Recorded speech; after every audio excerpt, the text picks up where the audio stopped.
So how to add echo to your video? So let's jump right in this video. To effects, and then here in effects, just right and grab and drag this onto your video.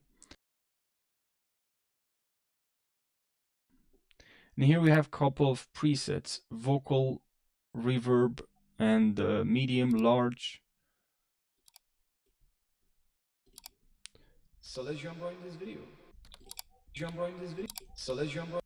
And if you want to loop the playback, just add this. Now you can loop. So let's jump right in this video. Okay. And now if you want to add another one, there's another one here in surround reverb. Grab and drag onto your audio.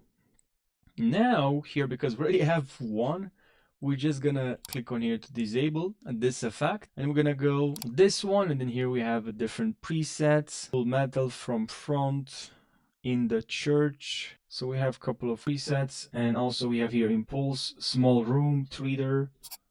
Okay, you can also play with this here, surround width, front. Play with this and see which one you like, and then you can.